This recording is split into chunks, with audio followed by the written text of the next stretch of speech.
US government has said it's closely monitoring the situation in Kenya a day after President William Ruto appointed some opposition figures to the cabinet.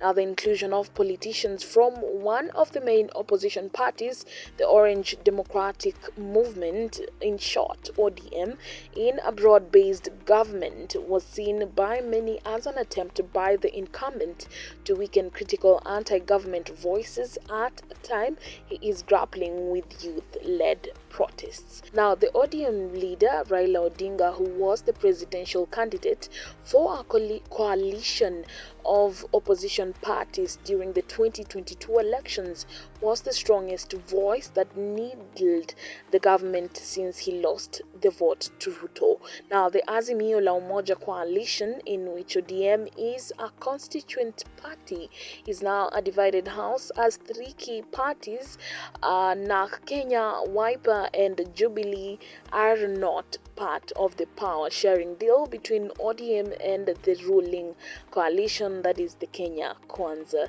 coalition. Now, the State Department official who gave the statement on background didn't respond to specific questions, including the US government's position on President Ruto's accusation that Ford Foundation, an American organization, was sponsoring the recent youth protests. Now, the youths who first started their agitations online before pouring onto the streets initially demanded the withdrawal of a finance bill that had been proposed with new taxes, but later escalated that demand into a call for the resignation of President Ruto, whose official term runs until 2027.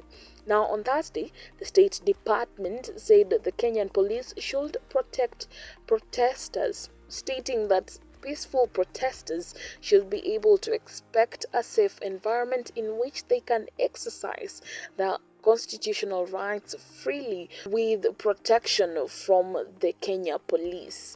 Now, the US State Department, a new statement is harsher than the one issued by the US Embassy in Nairobi a week ago, which only said Washington was deeply concerned by reports of violence, including shootings and abductions of protesters, journalists, and others. On July 18th, the US Embassy called on provocateurs and opportunists to avoid blocking roads and looting businesses, urging the police to exercise restraint and protect the rights of the people to demonstrate peacefully. Now, President Ruto was last May feted at the White House, where he met with President Joe Biden, and during his trip, the president secured wide-ranging deals with the US on security, trade, health, education, cybersecurity, and green